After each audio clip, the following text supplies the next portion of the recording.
મારું નામ પ્રતાપ છે અને હું શહેરનો રહેવાસી છું. આજે તો આનંદી આ સોનાની વીંટી જોઈને ખુશીથી પાગલ થઈ જશે.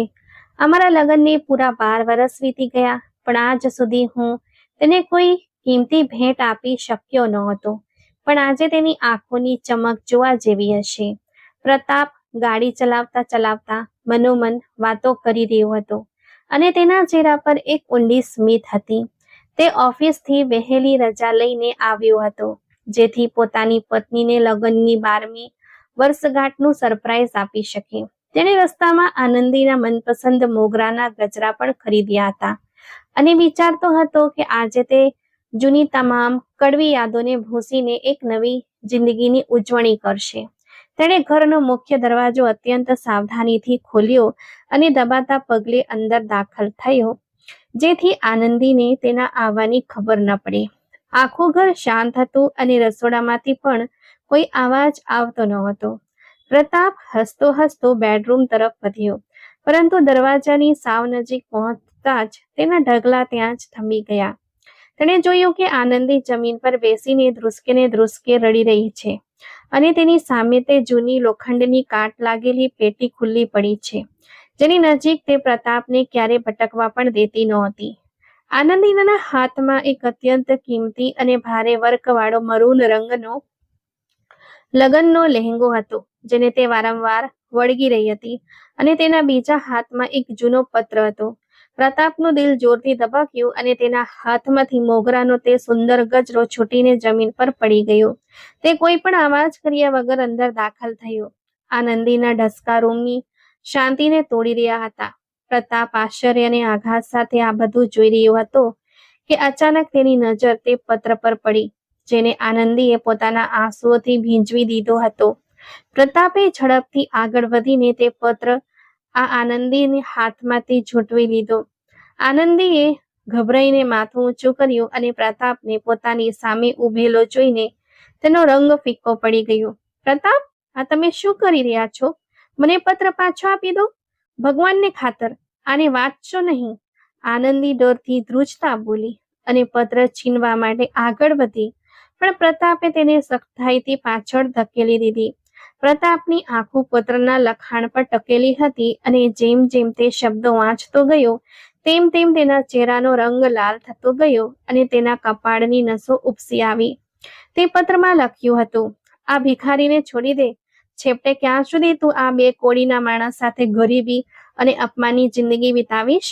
હું જાણું છું કે તું તેનાથી કંટાળી ગઈ છે અને તે તને કોઈ ખુશી આપી શકતો નથી. પાછી મારી પાસે આવી જા. હું તને તે દુનિયા આપીશ જેની તું હકદાર છે. આ લહેંગો તારા માટે મોકલી રહ્યો છું. આ પહેરીને પાછી આવી જા. મારો પ્રેમ આજે પણ તારી રાહ જોઈ રહ્યો છે. પ્રતાપનું મગજ ગુસ્સા અને અવિશ્વાસથી શૂન્ય થઈ ગયું. તેણે લોહી ઉતરી આવ્યું હોય તેની નજર આનંદી તરફ જોયું, જે ફ્લોર પર બેસીને ડરથી થરથર કંપી રહી હતી. તો આ છે તારી અસલિયત આનંદી? તું છેલ્લા 12 વર્ષથી મને આ અંધારામાં રાખી રહી હતી. તે મારા પ્રેમનો, મારી મહેનતનો અને મારી વફાદારીનો આ બદલો આપ્યો છે? પ્રતાપના અવાજમાં એક એવી ગર્જના હતી જેણે આનંદીના અસ્તિત્વને હચમચાવી દીધું. પ્રતાપ, મારી વાત સાંભળો. એવું કંઈ નથી. તમે જે સમજી રહ્યા છો તે સત્ય નથી. તમને બહુ મોટી ગેરસમજ થઈ છે. આનંદીએ રડતા રડતા પ્રતાપના પગ પકડવાની કોશિશ કરી, પણ તે પાછળ હટી ગયો. પ્રતાપે પૂરી તાકાતથી તે ભારે લહેંગો આનંદીના મોઢા પર માર્યો, જેના હીરા અને મોતી જમીન પર પડીને વિખરાઈ ગયા. શું સાચું નથી આનંદી? શું આ પત્ર જૂઠું છે? શું આ લહેંગો જૂઠો છે જે તે મારાથી છુપાવીને રાખ્યો હતો? તું આજે પણ તે અમીર પ્રેમીના સપના જુએ છે જેણે તને આ લહેંગો મોકલ્યો છે? તું એક બેવફા અને કપટી સ્ત્રી છે. હું તો વિચારતો હતો કે તે મારા માટે કુરબાની આપી છે, પણ તું તો અંદર ને અંદર મારી ગરીબીનો તમાશો બતાવતી રહી. પ્રતાપ ત્રાડ પાડી રહ્યો હતો અને તેની આંખોમાંથી જાણે અંગારા નીકળી રહ્યા હતા. પ્રતાપ, પ્લીઝ એવું ના કહો. હું તમારી પત્ની છું. મેં ક્યારેય કોઈ બીજા વિશે વિચાર્યું પણ નથી. આ પત્ર એક જૂની વાત છે. એનો હકીકત સાથે કોઈ સંબંધ નથી. આનંદીએ ઢસકા વચ્ચે સફાઈ આપવાની કોશિશ કરી, પણ શંકા અને ગુસ્સાના ઝેરે પ્રતાપની વિચારવાની શક્તિ બિલકુલ ખતમ કરી દીધી હતી. કોઈ જૂની વાત નથી. તું આજે પણ આ લહેંગાને છાતીએ લગાવીને રડી રહી હતી. મેં મારી પોતાની આંખોથી જોયું છે. તારા આંસુ આ વાતની જુબાની આપી રહ્યા છે કે તું આજે પણ તે દોલતમંદ માણસ માટે તડપી રહી છે. પ્રતાપે તેને બાવડેથી પકડીને ઝંઝોડી નાખી અને પછી તેને ઘસડીને રૂમની બહાર કાઢવા લાગ્યો. પ્રતાપ, મને છોડી દો. પ્રતાપ, મને કાઢશો નહીં. હું તમારા વગર ન રહી શકું. તમે જ મારી દુનિયા છો. આનંદી ચીસો પાડતી રહી, પણ પ્રતાપે એક ના સાંભળી. તે તેને ઘસડતા ઘરના મેઇન ગેટ સુધી લઈ આવ્યો. હું તને અત્યારે જ મારા લગ્નમાંથી આઝાદ કરું છું. પ્રતાપે અત્યંત નફરત ભર્યા અને નિર્દય લેખામાં આ શબ્દો કહ્યા અને આનંદીને ધક્કો મારીને ઘરની બહાર કાઢી મૂકી અને દરવાજો જોરથી બંધ કરી દીધો. આનંદી જમીન પર ઊંઘા મોઢે પડી અને તેના હાથની બંગડીઓ તૂટીને તેની કાળામાં ખૂંપી ગઈ. તેની વિશ્વાસ જ નહોતો આવતો કે ક્ષણભરમાં તેની હસતી રમતી દુનિયા કેવી રીતે ઉજ્જળ થઈ ગઈ. જે માણસ માટે તેણે દુનિયાની દરેક ખુશી ઠુકરાવી દીધી હતી, આજે તે જ માણસે તેને કાઢી મૂકી હતી. તે બંધ દરવાજાને પછાડતી રહી અને રડી રડીને પ્રતાપને બોલાવતી રહી, પણ અંદરથી કોઈ જવાબ ના આવ્યો. પ્રતાપ પથ્થર બની ચૂક્યો હતો અને આનંદી દરવાજાની બહાર બેસીને પોતાના નસીબ પર આંસુ વહાવી રહી હતી. ઠંડા ફ્લોર પર બેઠા બેઠા તેનું મન આજથી 12 વર્ષ પાછળ તે વાદીઓમાં ખોવાઈ ગયું, જ્યારે તે એક અત્યંત અમીર અને નામી બિઝનેસમેનની એકમાત્ર લાડકી દીકરી હતી, જેણે જિંદગીની દરેક સુખ સુવિધા અને દરેક રંગ જોયો હતો. આનંદીનું બાળપણ રેશમી પાથરીઓ અને નોકરાનીની ફોજ વચ્ચે વીત્યું હતું. તેના પિતા એક અત્યંત અભિમાની શ્રીમંત માણસ હતા, જે દરેક સંબંધ અને લાગણીને પૈસાના ત્રાજવે તોલતા હતા. તેમને લાગતું હતું કે દુનિયા દરેક વસ્તુ પૈસાથી ખરીદી શકાય છે, પરંતુ આ બધું હોવા છતાં આનંદીના સ્વભાવમાં અભિમાનનું નામ નિશાન નહોતું. તે એક અત્યંત સાદી અને નરમદિલની છોકરી હતી, જેને દેખાદેખી અને પૈસાથી કોઈ ખાસ લગાવ નહોતો. યુનિવર્સિટીના દરમિયાન આનંદીની મુલાકાત પ્રતાપ સાથે થઈ. આનંદી મોટી અને મોંઘી ગાડીઓમાં ડ્રાઈવર સાથે યુનિવર્સિટી આવતી હતી, જ્યારે પ્રતાપ 2 બસો બદલીને આવતો અને લાંબી મુસાફરી કરીને ત્યાં પહોંચતો. પ્રતાપ ભણવામાં આખા કેમ્પસમાં સૌથી હોશિયાર અને બુદ્ધિશાળી વિદ્યાર્થી હતો, પણ તેનો સંબંધ એક અત્યંત ગરીબ અને મધ્યવર્ગીય પરિવાર સાથે હતો. તે જૂના કપડાં પહેરતો હતો, પણ તેના કપડાં હંમેશા ધોયેલા અને ઇસ્ત્રી કરેલા હતા. પ્રતાપ પોતાના ઘરનો એકમાત્ર કમાનાર હતો અને પોતાની વિધવા માતા સાથે શહેરના એક પછાત વિસ્તારમાં નાના અને જર્જરિત મકાનમાં રહેતો હતો. એક દિવસ લાઇબ્રેરીમાં આનંદીના હાથમાંથી કેટલીક ચોપડીઓ પડી ગઈ, તો પ્રતાપ, જે પાસે જ ઊભો હતો, તેણે નમીને તે ચોપડીઓ ઉઠાવી અને ખૂબ જ ગંભીરતાથી આનંદીને પકડાવી દીધી. આનંદીએ પહેલી વાર તેની આંખોમાં જોયું હતું, જેમાં એક અજીબ ખેંચાણ અને થાક હતો. તેણે અનુભવ્યું હતું કે પ્રતાપના હાથ સખત મહેનતને કારણે ખરબચડા થઈ ગયા હતા. પ્રતાપની આંખોમાં રહેલી સ્વાભિમાન અને તેના લહેકાની ગંભીરતાએ આનંદીને ખૂબ પ્રભાવિત કરી હતી. થોડા દિવસો પછી આનંદીએ પ્રતાપ પર ધ્યાન આપવાનું શરૂ કર્યું. પ્રતાપ, મેં જોયું છે કે તું હંમેશા એકલો રહે છે, કોઈને સાથે બહુ વાત નથી કરતું. આનંદીએ એક દિવસ કેફેટેરિયામાં તેની પાસે બેસતા હસીને કહ્યું હતું. મારી પાસે નકામો સમય નથી હોતો આનંદી. મારે ભણ્યા પછી પાર્ટ ટાઈમ નોકરી પણ કરવાની હોય છે, જેથી ઘરનું ગુજરાન ચાલે અને હું મારી માની દવાઓ લાવી શકું. પ્રતાપે પોતાની ચોપડીમાંથી નજર હટાવ્યા વગર જ સપાટ અવાજે જવાબ આપ્યો હતો. આનંદીને તેનું આ રૂખું વર્તન અને પોતાની જવાબદારીઓ પ્રત્યેની આ ધગશ ખૂબ ગમી હતી. તે અવારનવાર તેની સાથે વાત કરવા માટે બહાના લાગી. તે તેના માટે ઘરેથી બનાવેલું જમવાનું પણ લઈ આવતી, પણ પ્રતાપ હંમેશા નમ્રતાથી ના પાડી દેતો. આનંદી પ્રતાપની સાદગી, સચ્ચાઈ અને તેના મજબૂત ચારિત્ર્યની દીવાની થઈ ચૂકી હતી અને તેણે પોતાની દિલની વાત પ્રતાપને કહેવાનો નિર્ણય કરી લીધો હતો. એક દિવસ જ્યારે યુનિવર્સિટીના ગ્રાઉન્ડમાં હળવો પવન ચાલી રહ્યો હતો ત્યારે આનંદીએ હિંમત કરીને તેને રોકી લીધો. પ્રતાપ, હું તને કંઈ કહેવા માંગુ છું. હું તને પસંદ કરવા લાગી છું અને હું ઈચ્છું છું કે તું મારી જિંદગીનો હિસ્સો બને, આનંદીએ ધડકતા હૈયે કહી દીધું. પ્રતાપના ઢગલા ત્યાં જ રોકાઈ ગયા અને તેણે આશ્ચર્ય અને થોડા ગુસ્સા સાથે તેની તરફ જોયું. મારો અને તારો કોઈ મેળ નથી આનંદી. હું એક મજૂરનો દીકરો છું અને તું એક કરોડપતિની દીકરી. આપણે ક્યારે એક ન થઈ શકીએ. તું આ ખરબચડા રસ્તાઓ પર નહીં ચાલી શકે. મારી જિંદગીમાં કાંટા અને મહેનત સિવાય બીજું કંઈ નથી. પ્રતાપે તેને કડવી હકીકત જણાવતા કહ્યું. તમે આવી વાતો કેમ કરો છો પ્રતાપ? પ્રેમમાં અમીરી ગરીબી જોવામાં નથી આવતી. તમારી સાથે હું દરેક હાલતમાં ખુશ રહીશ. મને તમારા સિવાય કોઈ વસ્તુની જરૂર નથી, આનંદીએ જીદ કરતા કહ્યું. આનંદી, તું સપનાની દુનિયામાં જીવે છે. મારા ઘરની છત વરસાદમાં ટપકે છે અને મારી મા બીમાર રહે છે. તું ત્યાં એક દિવસ પણ ગુજારો નહીં કરી શકે. તારા લાડકોડ ઉઠાવવાની મારી ઓકાત જ નથી. પ્રતાપે તેને સમજાવવાની છેલ્લી કોશિશ કરી. હું પિતાજી સાથે વાત કરીશ, તેઓ માની જશે. તેઓ મને બહુ પ્રેમ કરે છે અને મારી કોઈ વાત ટાળતા નથી, આનંદીએ પૂરા વિશ્વાસ સાથે કહ્યું. અને પ્રતાપ માત્ર એક ઊંડો શ્વાસ લઈને રહી ગયો.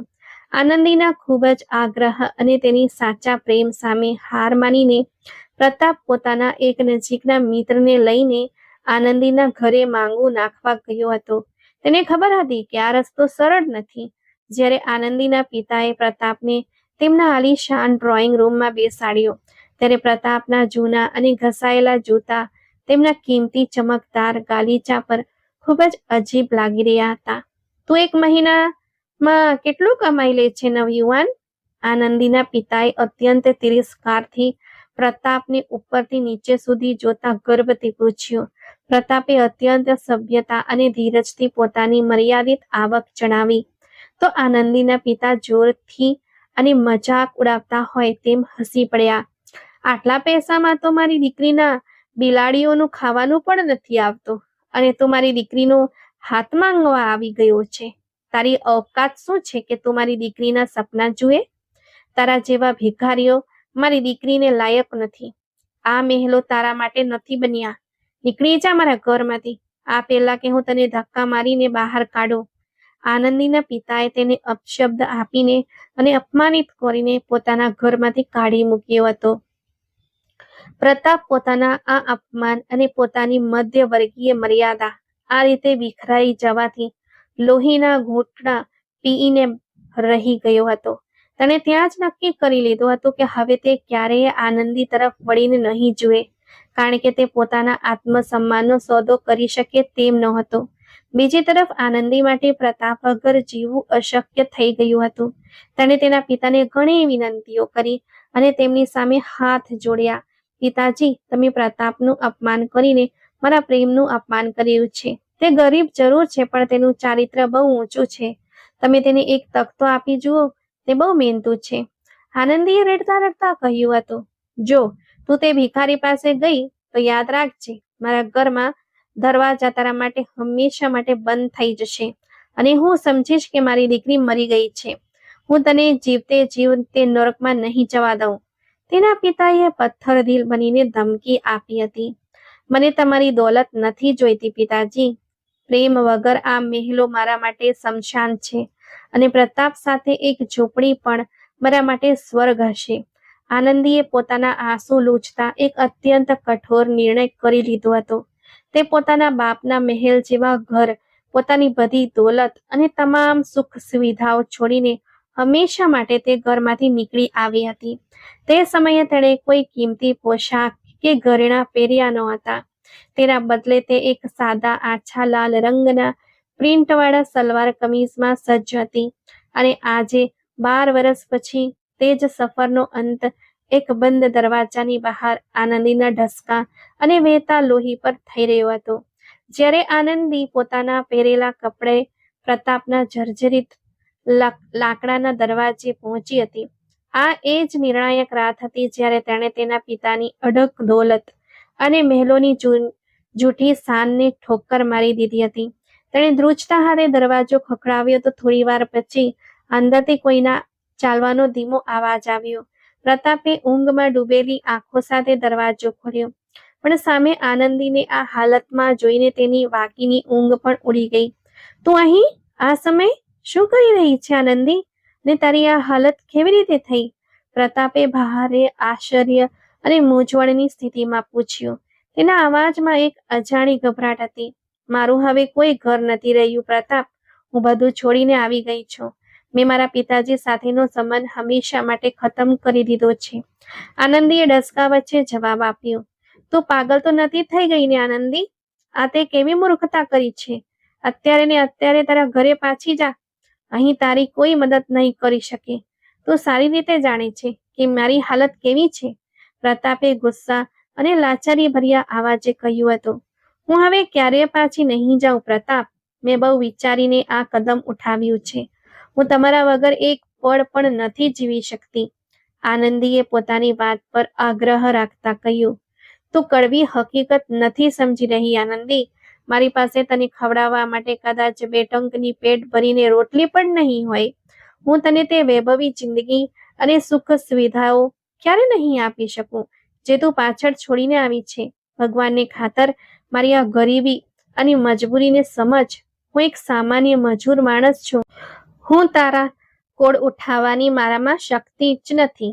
પ્રતાપે તેની હકીકતનો અરીસો બતાવવાની છેલ્લી કોશિશ કરી. મને દુનિયાની કોઈ સુખ સુવિધા નથી જોઈતી પ્રતાપ. મને ફક્ત તમારો સાથ જોઈએ છે. હું સુખી રોટલી ખાઈ લઈશ, તમારા પગની ધૂળ બનીને રહી લઈશ, પણ તમારાથી જુદી થઈને હું ન રહી શકું. મને આ રીતે ધક્કા મારીને તમારા ઉંમરેથી ના કાઢો.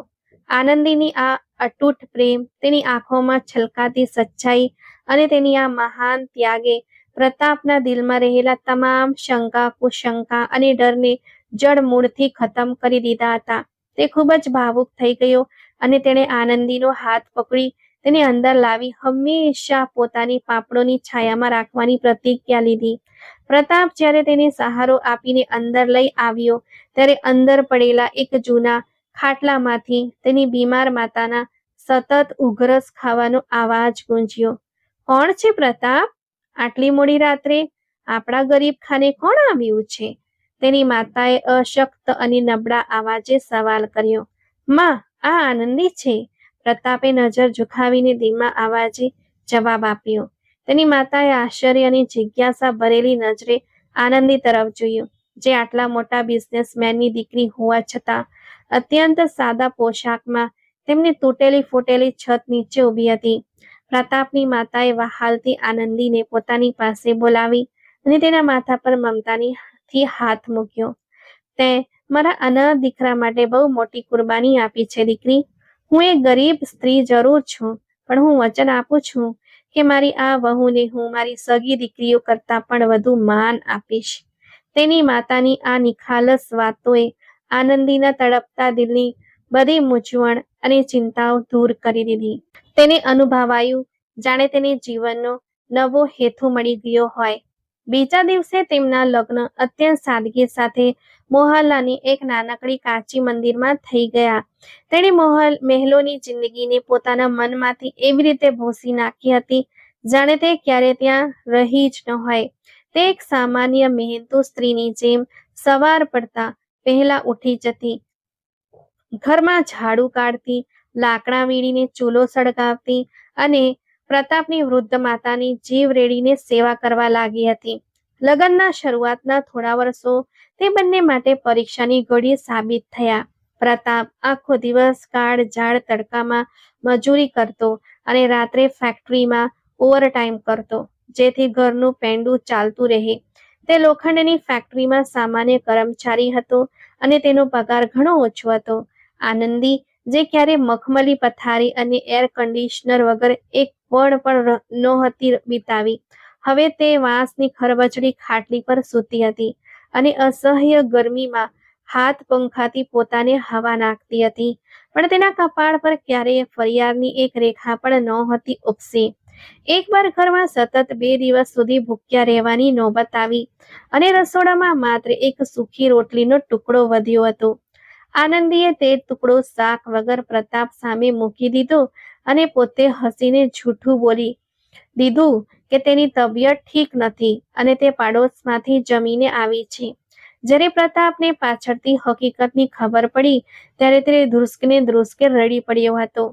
તેણે આનંદીને કહ્યું હતું, હું એક દિવસ તને આ ગરીબીની ઘંટીમાંથી જરૂર બહાર કાઢીશ. આનંદી, હું તને દુનિયાની એ દરેક ખુશી આપીશ જેની તું હકદાર છે. તું જોજે, આપણું નસીબ જરૂર પલટાશે. હું ખરેખર બહુ નસીબદાર છું કે મને તારા જેવી જીવન સંગીની મળી. પ્રતાપ અવારનવાર તેના માથા પર હાથ રાખીને મોટા મનથી કહેતો, આ તો મારું સૌભાગ્ય છે પ્રતાપ કે મને તમારા જેવો નિખાલસ અને સાચો જીવન સાથી મળ્યો. મને દુનિયાનો કોઈ ખજાનો નથી જોઈતો, બસ તમારો સાથ જ મારી પૂંજી છે. તમે સલામત રહો તો મને લાગે છે કે હું આ દુનિયાની સૌથી શ્રીમંત સ્ત્રી છું. તેમના લગ્નને હજુ થોડો જ સમય વીત્યો હતો અને જિંદગી પોતાની મસ્તીમાં ચાલતી હતી. પ્રતાપ રોજની જેમ કામ પર ગયો હતો. તેની માતા પોતાની દવાઓની અસર નીચે નિદ્રામાં હતી ત્યારે અચાનક લાકડાના દરવાજે કોઈએ જોરદાર દસ્તક આપી. આનંદીએ ચોંકીને દરવાજો ખોલ્યો તો સામે એક કુરિયર કંપનીનો માણસ ઊભો હતો, જેણે અસામાન્ય રીતે મોટું અને વજનદાર પાર્સલ આનંદી તરફ વધાર્યું અને રસીદ પર સહી લઈને ચાલતો થયો. આનંદી તે ભારે બોક્સ માંડ ઉચકીને રૂમમાં લાવી. તેણે ભારે મૂંઝવણ સાથે તે ડબ્બાનું પેકિંગ ખોલ્યું તો તેની આંખો આશ્ચર્ય અને આઘાતથી ફાટી રહી ગઈ. તેની અંદર એક અત્યંત ભવ્ય અને કિંમતી મરૂન રંગનો દુલ્હનનો લહેંગો રાખેલો હતો, જેના પર હીરા, મોતી અને જરદોશીનું એટલું ભારે કામ હતું કે તેની ચમકથી રૂમ ઝળહળી ઉઠ્યો. તે લહેંગાની સુંદરતા અને તેના પર લાગેલી એક એક બુટ્ટી સાક્ષી પૂરતી હતી કે આ કોઈ સામાન્ય બજારમાંથી નહીં પણ શાહી દરજીઓ પાસે તૈયાર કરાવવામાં આવ્યો છે. પરંતુ આનંદીની નજરમાં તેની કિંમત એક નકામા કપડાથી વધારે નહોતી. તે ચમકતા લહેંગાના પોળની બરાબર વચ્ચે એક પીળો પડી ગયેલો જૂનો પત્ર પણ હતો, જેના પર પરિચિત અક્ષરો લખેલા હતા. આનંદીએ ધ્રુજતા હાથે તે પત્ર ખોલ્યો તો તેમાં લખેલા શબ્દો વાંચીને તેના પગ નીચેથી જમીન સરકી ગઈ.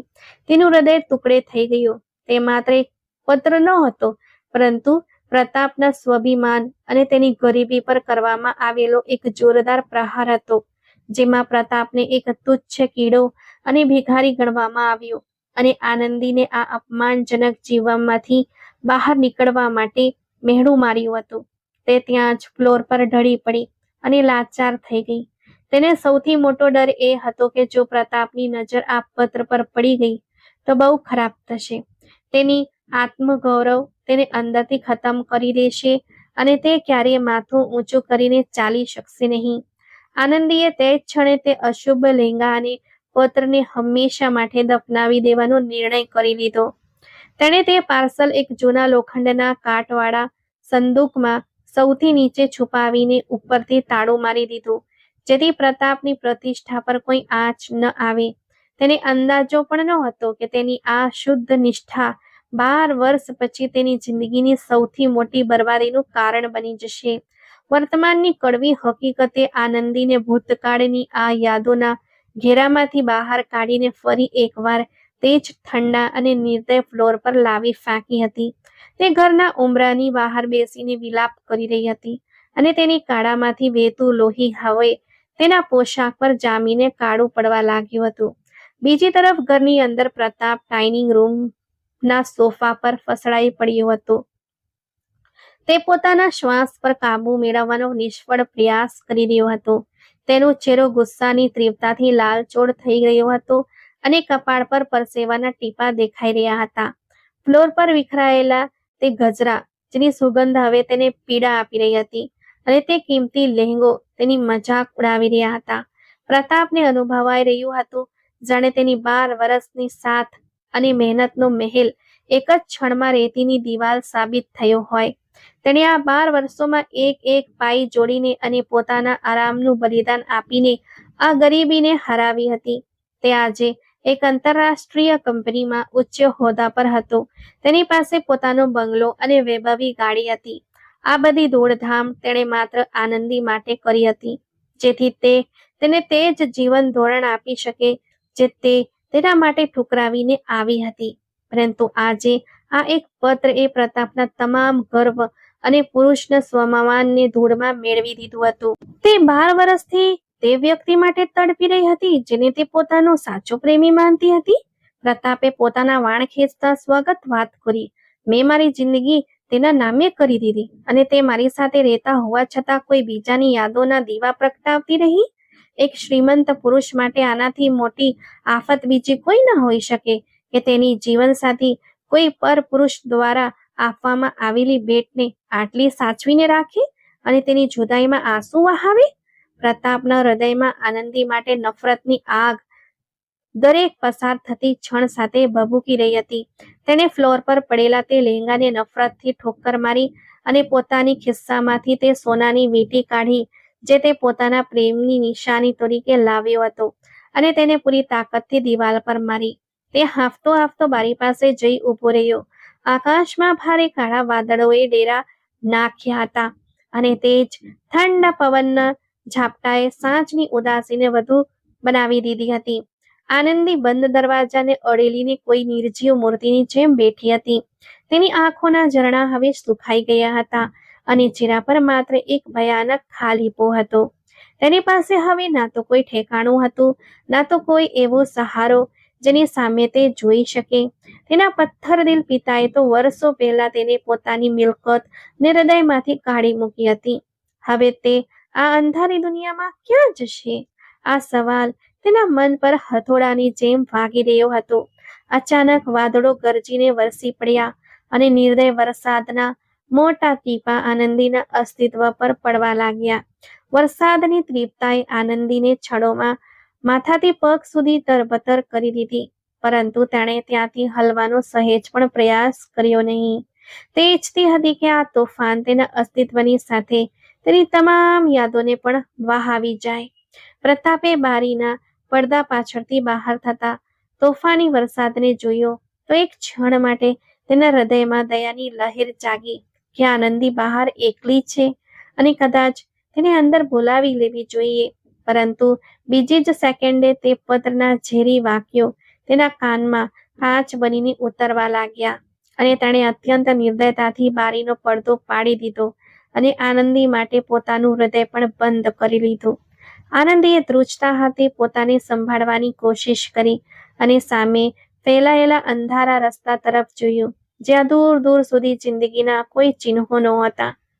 તે અત્યંત નબળાઈ સાથે પોતાની જગ્યાએથી ઉઠી અને લથડતા ઢગલે તે અંધારા માર્ગ પર ચાલવા લાગી. તેને ખબર નહોતી કે તેની મંજિલ ક્યાં છે. બસ તે આ મનહૂસ ઉંબરાથી ગાઉઓ દૂર જવા માંગતી હતી, જ્યાં તેના પવિત્ર પ્રેમની બેવફાઈનું કફન પહેરાવીને કાઢી મૂકવામાં આવી હતી. તે નિરર્થક ચાલતી જ રહી. તેની આંખોમાંથી વહેતા આંસુ વરસાદના પાણીમાં મળીને તેના દુઃખને વધુ ઊંડું કરી રહ્યા હતા. તે પોતાની જાતે જ વાતો કરી રહી હતી અને તેને ડૂસકો રાતના સન્નાટામાં ગૂંજી રહ્યો હતો. પ્રતાપ, તમે મારા પર વિશ્વાસ ન કર્યો? તમે મારી 12 વર્ષની તપસ્યાને એક ક્ષણમાં રાખ કરી દીધી. મેં તો તમારા ખાતર મારા પિતાના મહેલોને ઠોકર મારી હતી અને તમે એક કાગળના ટુકડા માટે મને તમારા દિલ અને ઘરમાંથી બહાર કાઢી મૂકી. શું મારો પ્રેમ આટલો જ નબળો હતો? શું મારું ચરિત્ર આટલું જ શંકાસ્પદ હતું? શું તમે મને એકવાર પૂછવાનું પણ યોગ ન સમજ્યું? તે રડતા રડતા આકાશ તરફ જોઈ રહી હતી, જ્યાં કાળા વાદળો તેના નસીબની જેમ છવાયેલા હતા. તેને યાદ આવી રહ્યું હતું કે કેવી રીતે તેણે પ્રતાપ માટે તેના પિતાની વાતો સાંભળી હતી, કેવી રીતે તેણે ભૂખ્યા પેટે દિવસો કાપ્યા હતા અને ખરબચડી ખાટલી પર સૂઈને પણ પ્રતાપને સ્મિત આપ્યું હતું. તે ચાલતા ચાલતા એક બંધ દુકાનના ઓટલા પર વહી રહ્યું હતું. તેણે પોતાના ઘૂંટણમાં માથું છુપાવી દીધું અને અત્યંત દુઃખ સાથે રડવા લાગી. તેને લાગતું હતું કે હવે તેની જિંદગીનો કોઈ હેતુ રહ્યો નથી. જે વ્યક્તિને તેણે પોતાનો ભગવાન માન્યો હતો, તેણે તેને પળવારમાં ધિક્કારી દીધી હતી. બીજી તરફ પ્રતાપ ડ્રોઈંગ રૂમમાં માથું પકડીને બેઠો હતો. તેના શ્વાસ અસ્તવ્યસ્ત હતા. ઘરનું જે સુખ આનંદીના હોવાથી હતું તે હવે એક ભયાનક સન્નાટામાં ફેરવાઈ ગયું હતું. પ્રતાપની અંદર ગુસ્સાનો લાવા ઉકળી રહ્યો હતો. તેણે સ્વગત બબડવાનું શરૂ કર્યું. તે મારી સાથે આવું કેમ કર્યું આનંદી? મેં તને શું નથી આપ્યું? મેં મારું લોહી પરસેવો એક કરીને તને એ ગરીબીમાંથી બહાર કાઢી અને તું અંદરને અંદર મને નફરત કરતી રહી. તું આજે પણ તે શ્રીમંત પ્રેમીએ આપેલી ભેટને છાતીએ લગાવીને રડી રહી હતી. હું કેટલો મોટો મૂર્ખ હતો જે તારા આ ખોટા પ્રેમ પર આંધળો વિશ્વાસ કરતો રહ્યો. પ્રતાપે દાંત કચકચાવતા કહ્યું અને એક ઝટકા સાથે સોફા પરથી ઊભો થઈ ગયો. તેની નજર તે લહેંગા પર પડી તો તેના દિલમાં વેરની આગ ભભૂકી ઉઠી. તેણે નક્કી કર્યું કે તે આ નિશાનીને બાળીને રાખ કરી દેશે, જેથી તેના ઘરમાંથી તે છેતરમણી સ્ત્રીની દરેક યાદ ભૂસાઈ જાય. તે ગુસ્સામાં આગળ વધ્યો અને તેણે તે ભારે લહેંગાને પરસ્પરથી ઘસડીને ઉપાડ્યો. તેનો ઈરાદો તેને રસોડામાં લઈ જઈને ચૂલાની આગમાં હોમી દેવાનો હતો. તે ઝડપી ઢગલે રસોડા તરફ જવા લાગ્યો, પરંતુ ગુસ્સા અને લાગણીની તીવ્રતામાં તેના હાથ ધ્રુજી રહ્યા હતા. પ્રતાપ જેવો જ રસોડાના દરવાજા પાસે પહોંચ્યો, તેણે તે ભારે લહેંગાને એક જોરદાર ઝટકો આપ્યો જેથી તેને સરખો કરી શકે. પરંતુ તે ઝટકાને પરિણામે લહેંગાના ભારે અસ્તર અને કઢાઈની વચ્ચે છુપાયેલા એક ગુપ્ત ખિસ્સામાંથી એક પીળા રંગનો કાગળ નીકળીને સીધો પ્રતાપના પગ પાસે પડ્યો. પ્રતાપના ઢગલા ત્યાં જ થંભી ગયા. તેણે મૂંઝવણભરી નજરે તે કાગળ તરફ જોયું. આ તે જ જૂના પત્ર કરતાં બિલકુલ અલગ હતો. આ કોઈ પરબીડિયું નહોતું, પરંતુ એક વાળેલો કાગળ હતો. પ્રતાપના હૃદયના ધબકારા અચાનક વધી ગયા. એક અજાણ્યો ડર તેની નસોમાં દોડવા લાગ્યો. તેણે લહેંગાને ત્યાં જ રસોડાના ફ્લોર પર ફેંક્યો અને નમીને ધ્રુજતા હાથે તે કાગળને ઉપાડ્યો. કાગળ ઘણો જૂનો થઈ ગયો હતો અને તેના પર આંસુના સુકાયેલા નિશાન પણ હતા. પ્રતાપે ધબકતા હૃદયે તે કાગળની ગળીઓ ખોલી તો સામે લખેલા અક્ષરો જોઈને તેના શ્વાસ જાણે ગળામાં છટકી ગયા. આ આનંદીના અક્ષર હતા. તે અક્ષર જેને પ્રતાપ છેલ્લા 12 વર્ષથી જાણતો અને ઓળખતો હતો. આ ખરેખર એક પત્ર હતો જે આનંદીએ 12 વર્ષ પહેલા લખ્યો હતો, પરંતુ તેને ક્યારેય પોસ્ટ કર્યો ન હતો. પ્રતાપની આંખો ઝડપથી તે શબ્દો પર દોડવા લાગી અને જેમ જેમ તે વાંચતો ગયો તેમ તેમ તેના પગ નીચેથી જમીન ખસતી ગઈ અને તેનો બધો ગર્વ અને ગુસ્સો એક ભારે પસ્તાવામાં બદલાવા લાગ્યો. તે પત્રમાં આનંદીએ લખ્યું હતું, મારા આદરણીય પિતાજી, મને તમારો મોકલેલો આ કિંમતી લહેંગો અને તમારો તે પત્ર મળી ગયો છે, જેમાં તમે મારા પતિને એક ભિખારી અને 2 કોડીનો માણસ કહ્યો છે. પિતાજી, તમારી સંપત્તિ અને આ મોતીઓથી જડેલો પોશાક મારા માટે માત્ર એક રદ્દીનો ટુકડો છે, જેની મારી નજરમાં કોઈ કિંમત નથી. તમને લાગે છે કે હું ગરીબીથી કંટાળી ગઈ છું, તો એ તમારી સૌથી મોટી ભૂલ છે. મારો પતિ ગરીબ જરૂર છે, પણ તે મારો તાજ છે અને મારી આખી દુનિયા છે. તે જે સૂખા રોટલાના ટુકડા લાવે છે તેમાં જે શાંતિ અને મીઠાશ છે તે તમારા મહેલોના જમણવારમાં ક્યારેય નહોતી. હું પ્રતાપની આપેલી ખરબચડી ખાટલી પર સૂઈને પણ એટલી ખુશ છું જેટલી હું તમારા રેશમી પલંગ પર પણ નહોતી.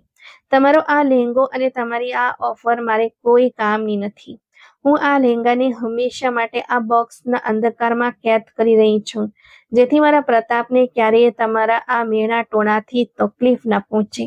તે મારા માટે દિવસ રાત મહેનત કરે છે અને હું નથી ઈચ્છતી કે મારા કારણે તેના સ્વાભિમાન અને ગૌરવને કોઈ આઘાત પહોંચે. હું તેને ખૂબ જ પ્રેમ કરું છું અને મારા અંતિમ શ્વાસ સુધી આ જ ઉંમરે રહીશ. તમે મને ભૂલી જજો, કારણ કે આનંદી હવે ફક્ત પ્રતાપની છે અને તમારી સાથે મારો કોઈ સંબંધ નથી. હું તમને આ જવાબ મોકલવા માંગતી હતી, પરંતુ હું નથી ઈચ્છતી કે તમારો અને મારો કોઈ સંપર્ક ફરીથી થાય. એટલે જ હું મારો આ પત્ર પણ આ લહેંગા સાથે જ દફનાવી રહી છું. આ પત્ર વાંચીને પ્રતાપના હાથમાંથી કાગળ છૂટીને જમીન પર પડી ગયો અને તે ત્યાં જ ઘૂંટણભેર ફ્લોર પર પટકાઈ પડ્યો. તેની આંખોમાંથી આંસુઓનું પૂર ઉમટ્યું અને તે નાના બાળકની જેમ ધ્રુસકે રડવા લાગ્યો. હે ભગવાન, અમે શું કરી નાખ્યું? અમે કેવો જુલમ કરી નાખ્યો? હું કેટલો આંધળો થઈ ગયો હતો. તેને હકીકત સમજાઈ ગઈ હતી કે તે પત્ર કોઈ પ્રેમીનો નહીં પણ આનંદીના એ અભિમાની પિતાનો હતો, જેણે 12 વર્ષ પહેલા પ્રતાપને અપશબ્દો આપીને ઘરમાંથી કાઢી મૂક્યો હતો અને આનંદીને પાછી બોલાવવાની કોશિશ કરી હતી. અને તે કમનસીબ પ્રતાપે અધૂરી સહીને ઓળખી જ ન શક્યો. તેને અહેસાસ થઈ ગયો કે આનંદી આજે લગ્નની વર્ષગાંઠના દિવસે એકલી બેસીને એટલે જ રડતી હતી કારણ કે કદાચ તેને જૂના કપરા દિવસો યાદ આવી ગયા હતા અથવા પોતાના પિતાની એ કડવી વાતો યાદ આવી ગઈ હતી જે તેમણે પ્રતાપ માટે લખી હતી. આનંદીએ તો આ લહેંગો એટલે છુપાવ્યો હતો જેથી પ્રતાપનું સ્વાભિમાન ઘવાય નહીં. તે તેને દુઃખ આપવાથી બચાવતી રહી અને પ્રતાપે એ જ લહેંગાને આધાર બનાવીને તેના પર ચારિત્ર્યહીનતાનો આરોપ લગાવી દીધો. પ્રતાપનું હૃદય ફાટી રહ્યું હતું. તેણે પોતાના હાથે જ પોતાની એ સ્વર્ગને આગ લગાવી દીધી હતી જેણે તેના ખાતર દુનિયાની દરેક સુખ સગવડ ઠુકરાવી દીધી હતી. મેં મારી એ વફાદાર પત્નીને ધક્કા મારીને ઘરમાંથી કાઢી મૂકી જે મારા માટે પોતાના પિતા સામે બળવો કરી આવી હતી. પ્રતાપ રડતો રડતો ઊભો થયો અને પાગલની જેમ મેઇન ગેટ તરફ ભાગ્યો. પ્રતાપે ધ્રુજતા હાથે ઘરનો મેઇન ગેટ ખોલ્યો તો બહાર તોફાની વરસાદ પડી રહ્યો હતો અને રસ્તા પર ઘોર અંધકાર હતો. તેણે પાગલની જેમ આમ તેમ જોયું પણ આનંદી ત્યાં નહોતી. ગેટ પાસે પડેલું લોહીનું એક ટીપું જોઈને તે તડપી ઉઠ્યો જે વરસાદના પરિણામ ધોવાઈ જવાનો પ્રયત્ન કરી રહ્યું હતું. આનંદી, આનંદી, ક્યાં છે તું? મને માફ કરી દે આનંદી. પ્રતાપે પૂરી તાકાતથી બૂમ પાડી પરંતુ તેનો અવાજ વાદળોના ગડગડાટમાં દબાઈ ગયો. તે ઉઘાડા પગે જ એ તોફાની વરસાદમાં રસ્તા પર દોડવા લાગ્યો. તેના કપડાં પૂરેપૂરા ભીંજાઈ ગયા હતા અને ઠંડો પવન તેના શરીરને ચીરી રહ્યો હતો પરંતુ તેને માત્ર આનંદીની ચિંતા સતાવી રહી હતી. આનંદી, પ્લીઝ પાછી આવી જા. મારાથી બહુ મોટી ભૂલ થઈ ગઈ છે. મારો જીવ નીકળી રહ્યો છે આનંદી. પ્રતાપ રસ્તા પર રડતો રડતો ભટકી રહ્યો હતો. તે દરેક પસાર થતી ગાડીના પ્રકાશમાં આનંદીનો પડછાયો પ્રયત્ન કરતો. તેને યાદ આવી રહ્યું હતું કે કેવી રીતે તેણે આનંદીને હાથ પકડીને ઘસડી હતી. તે સતત રડી રહ્યો હતો અને વરસાદનું પાણી તેના આંસુઓને છુપાવી રહ્યું હતું. દોડતા દોડતા તે એક જૂના માર્કેટ પાસે પહોંચ્યો જ્યાં દુકાનો બંધ થઈ ગઈ હતી અને સ્ટ્રીટ લાઇટનો ઝાંખો પ્રકાશ રસ્તા પર પડી રહ્યો હતો. અચાનક પ્રતાપની નજર એક બંધ દુકાનના ઓટલા પર પડી જ્યાં અંધારામાં એક આકૃતિ ઘૂંટણમાં માથું નાખીને ઠંડીમાં થરથરતી બેઠી હતી. પ્રતાપનું દિલ જોરથી ધબક્યું અને તે પાગલની જેમ તે તરફ ભાગ્યો. આનંદી, પ્રતાપે ચીસ પાડીને તેને બોલાવી અને તેની પાસે જઈને ઘૂંટણભેર બેસી પડ્યો. આનંદી ઠંડીથી બેહાલ થઈ ગઈ હતી અને તેના હોઠ પૂરા પડી ગયા હતા. તેણે પ્રતાપનો અવાજ સાંભળીને ખૂબ જ મુશ્કેલીથી પોતાનું માથું ઊંચું કર્યું. તેની આંખો સૂજી ગઈ હતી અને ચહેરા પર અપાર વેદના હતી. પ્રતાપ, તું અહીં કેમ આવ્યો છે? જા અહીંથી. હું એક બેવફા સ્ત્રી છું ને. મારો અને તારો હવે શું સંબંધ છે? આનંદીએ તૂટેલા અને નબળા અવાજમાં કહ્યું અને પોતાનો ચહેરો બીજી તરફ ફેરવી લીધો. પ્રતાપે તડપીને આનંદીના બંને હાથ પોતાના હાથમાં લઈ લીધા અને ધ્રુસકે રડવા લાગ્યો. મને માફ કરી દે આનંદી. મારી બુદ્ધિ ભ્રષ્ટ થઈ ગઈ હતી. મારા પર શંકાનું ભૂત સવાર થઈ ગયું હતું. મેં તારો એ પત્ર વાંચી લીધો છે આનંદી, જે તે તારા પિતાના જવાબમાં લખ્યો હતો. મને ખબર પડી ગઈ છે કે તે એ લહેંગો મારી ઇજ્જત અને મારો સ્વાભિમાન બચાવવા માટે છુપાવ્યો હતો. હું કેટલો જુલ્મી છું કે તારા આ મહાન પ્રેમને સમજ્યા વગર તારા પર આટલો ખરાબ આરોપ લગાવી દીધો. મને માફ કરી દે આનંદી, નહીતર હું મારી જાતને ક્યારે માફ નહીં કરી શકું. પ્રતાપ તેના પગે પડીને ગરગરી રહ્યો હતો. આનંદીની આંખોમાંથી ફરી એકવાર આંસુ વહેવા લાગ્યા. તેણે પોતાના ધ્રુજતા હાથે પ્રતાપનું માથું ઊંચું કર્યું અને તેની આંખોમાં જોયું. મેં તમને સાચો પ્રેમ કર્યો છે પ્રતાપ. તમારા શંકાએ મારા દિલને વીંધી નાખ્યું છે. આનંદી રડતા રડતા બોલી. મને ખબર છે મેં બહુ મોટો ગુનો કર્યો છે, પણ હું વચન આપું છું કે હવે જિંદગીમાં ક્યારેય તારા પર કોઈ આંચ નહીં આવવા દઉં. આપણો સંબંધ હજી પૂરો નથી થયો આનંદી. મેં ગુસ્સામાં જે શબ્દો કહ્યા હતા તે મારા દિલનો આવાજ નહોતા. આપણે આ સંબંધને ફરીથી જોડીશું. હું તારા ચરણોની રંજ બનીને રહીશ. બસ મને એક છેલ્લી તક આપી દે. અને તેને વરસાદથી બચાવવાનો પ્રયત્ન કરવા લાગ્યો. આનંદીનું કોમળ હૃદય પ્રતાપના સાચા આંસુઓ સામે ઓગળી ગયું. તેણે પણ પ્રતાપને મજબૂતીથી પકડી લીધો અને તેના ખભા પર માથું રાખીને પોતાના બધા દુઃખ વહાવી દીધા. તેને પોતાની બાહોમાં ઉપાડી લીધી અને તેને લઈને ઘર તરફ ચાલવા લાગ્યો. પ્રતાપ આનંદીને લઈને ઘરે પહોંચ્યો તો તેની વૃદ્ધ માતા દરવાજા પાસે ચિંતામાં તેમની રાહ જોઈ રહી હતી. દવાઓની અસર હેઠળ હોવા છતાં તે ઘણું ખરું સમજી રહી હતી કે શું થઈ રહ્યું છે. તે હવે સંપૂર્ણ હોશમાં આવી ચૂકી હતી. એ આજે 12 વર્ષ પહેલા મરણ પથારી પર હતી. આજે આનંદીની દિવસ રાતની સેવા અને પ્રતાપની મહેનતથી થયેલી સારવારને કારણે સ્વસ્થ થઈ રહી હતી. આનંદીની આવી ભીંજાયેલી અને અશક્ત હાલત જોઈને માં તડપી ઉઠી અને આગળ વધીને તેને ગળે લગાવી લીધી. મારા બાળકને કોની નજર લાગી ગઈ? પ્રતાપ, આ તે મારી ફૂલ જેવી દીકરીની શું હાલત કરી મૂકી છે? શું તું ભૂલી ગયો કે તેણે આપણા માટે શું નથી છોડ્યું? માં એ પ્રતાપને કડક શબ્દોમાં ઠપકો આપતા કહ્યું. પ્રતાપે ભારે શરમ સાથે માથું નમાવી દીધું અને આગળ વધીને બોલ્યો, મારાથી બહુ મોટી ભૂલ થઈ ગઈ હતી માં, પણ હવે હું મારી આનંદીની આંખમાં ક્યારેય આંસુ નહીં આવવા દઉં. મેં તેની માફી માંગી લીધી છે. આનંદીએ પણ હસતા હસતા આંસુ લૂછ્યા અને સાસુને ગળે વળગી પડી. આમ તેમના ઘરની ખોવાયેલી શાંતિ ફરી પાછી આવી ગઈ અને આનંદીએ એ બોક્સ ફરીથી બંધ કરીને એક તરફ મૂકી દીધો. આ સમાધાનને માંડ એક અઠવાડિયું જ થયું હતું કે એક સાંજે પ્રતાપ પોતાની ઓફિસેથી ઘરે પાછો ફરી રહ્યો હતો ત્યારે રસ્તા પર એક ભયાનક ટ્રાફિક અકસ્માત થયો. એક અત્યંત મોંઘી અને મોટી ગાડી ફૂલ ઝડપે આવવાને કારણે બેકાબૂ થઈને રસ્તા કિનારે એક ઝાડ સાથે અથડાઈ ગઈ હતી અને તેનો આગળનો ભાગ સંપૂર્ણપણે નાશ પામ્યો હતો. પ્રતાપ તરત જ પોતાની ગાડીમાંથી નીચે ઉતર્યો અને માનવતાના નાતે ઘાયલ વ્યક્તિને બહાર કાઢવા લાગ્યો. જ્યારે તેણે ગાડીનો દરવાજો તોડીને એ વૃદ્ધ માણસનો ચહેરો જોયો ત્યારે તેના પગ જમીન સાથે જકડાઈ ગયા. આ બીજું કોઈ નહીં પણ આનંદીના અભિમાની અને કરોડપતિ પિતા હતા. પ્રતાપે એક ક્ષણ પણ બગાડ્યા વિના તેમને સાવચેતીથી ઉઠાવ્યા અને પોતાની ગાડીની પાછળની સીટ પર સુવડાવીને ઝડપથી નજીકની હોસ્પિટલ પહોંચાડ્યા. તેમનું ઘણું લોહી વહી ગયું હતું અને તેમની હાલત અત્યંત નાજુક હતી. ડોક્ટરોએ તરત જ તેમને ઇમરજન્સીમાં લીધા અને જણાવ્યું કે દર્દીનું લોહી ઘણું વહી ગયું છે અને તેમને તાત્કાલિક લોહીની જરૂર છે. સંજોગવશાત પ્રતાપનું બ્લડ ગ્રુપ પણ એ જ હતું. પ્રતાપે કોઈ પણ ખચકાટ વગર આગળ વધીને લોહી આપીને તેમની જાન બચાવી લીધી. કલાકો બાદ જ્યારે આનંદીના પિતાને હોશ આવ્યો ત્યારે તેમણે ધૂંધળી આંખે પોતાની પાસે એ જ માણસને ઊભેલો જોયો જેણે તેમણે 12 વર્ષ પહેલા ભિખારી અને બે કોડીનો માણસ કહીને ધક્કા મારીને કાઢી મૂક્યો હતો.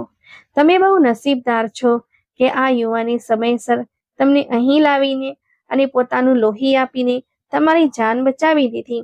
ડોક્ટરે આનંદીના પિતાને હોશમાં આવતા જોઈને ખુશ થઈને કહ્યું, પ્રતાપ, તું અહીં? આનંદીના પિતાના નબળા અવાજમાં આશ્ચર્ય અને મૂંઝવણ હતી. જી, હું પ્રતાપ છું. તમારી તબિયત હવે કેવી છે? તમને દુખાવો તો નથી થતો ને? પ્રતાપે અત્યંત આદર અને નમ્રતાથી પૂછ્યું. તે મારી જાન કેમ બચાવી પ્રતાપ? મેં તો તારું બહુ અપમાન કર્યું હતું. તને અપશબ્દો કહ્યા હતા. મારી આટલી સંપત્તિ અને મારા આટલા સગા સંબંધીઓ આજે મારા કામ ના આવ્યા, પણ તે તારું લોહી આપીને મને જિંદગી આપી. આનંદીના પિતાની આંખોમાંથી પસ્તાવાના આંસુ વહેવા લાગ્યા. તમે આનંદીના પિતા છો અને તે મારો જીવ છે. હું તમને કેવી રીતે મરવા દઈ શકું? તમે તો અમારા વડીલ છો. પ્રતાપના આ ગૌરવશાળી જવાબથી તેમના ગર્વ અને અભિમાનના પૂતળા ચકનાચૂર થઈ ગયા. થોડી જ વારમાં આનંદી પણ રડતી અને ગભરાયેલી હોસ્પિટલ પહોંચી ગઈ. પોતાના અભિમાની પિતાને આવી લાચાર હાલતમાં જોઈને તેમને વળગીને ધ્રુસકે રડવા લાગી. મને માફ કરી દે મારી દીકરી. હું સંપત્તિના અભિમાનમાં આંધળો થઈ ગયો હતો. હું માણસોને પૈસાથી તોલતો હતો. તારો પતિ ખરેખર એક મહાન માણસ છે. મેં હીરાને પથ્થર સમજીને ઠુકરાવી દીધો હતો. આજે હું તમારા બંને સામે હાથ જોડીને મારી ભૂલોની માફી માંગુ છું. ભગવાન માટે મને એકલો ન મૂકતા. આનંદીના પિતાએ રડતા રડતા પ્રતાપ તરફ હાથ લંબાવ્યો તો પ્રતાપે તરત જ આગળ વધીને તેમના હાથ ચૂમી લીધા. તમે અમારા વડીલ છો. તમારે શરમાવવાની જરૂર નથી. અમે કાલે પણ તમારા હતા અને આજે પણ તમારા જ છીએ. આનંદી આજે સાચા દિલથી ખુશીના આંસુ રડી રહી હતી, કારણ કે આજે તેના 12 વર્ષના કઠિન બલિદાન અને પ્રતાપની સચ્ચાઈએ એક અભિમાની પિતાનું દિલ પૂરેપૂરું જીતી લીધું હતું. મિત્રો, એ સાચું છે કે માણસની અસલી ઓળખ તેની સંપત્તિ નહીં પણ તેનું સંસ્કાર અને ઉમદા ચરિત્ર હોય છે. અહંકાર અને અભિમાનનું માથું હંમેશા નીચું હોય છે. સંબંધો પૈસાથી નહીં પણ પ્રેમ, નિખાલસતા અને વિશ્વાસથી ટકે છે. ગેરસમજ અને ઉતાવળ હસતા રમતા ઘરોને ઉજ્જડ કરી નાખે છે, પરંતુ જ્યાં બલિદાન, નિસ્વાર્થ હોય ત્યાં સત્ય પોતાનો માર્ગ જાતે જ બનાવી લે છે. માણસમાં માફ કરવાની વૃત્તિ હોવી જ જોઈએ, કારણ કે એ જ એકમાત્ર રસ્તો છે જે દિલોની નફરત મિટાવીને જીવનમાં શાંતિ લાવી છે. તો મિત્રો, આજની વાત તમને કેવી લાગી કોમેન્ટ કરીને જરૂરથી જણાવજો અને વિડીયોને વધુમાં વધુ શેર પણ કરજો. જો મારા ચેનલ પર નવા છો તો પ્લીઝ સબસ્ક્રાઇબ કરજો. આભાર.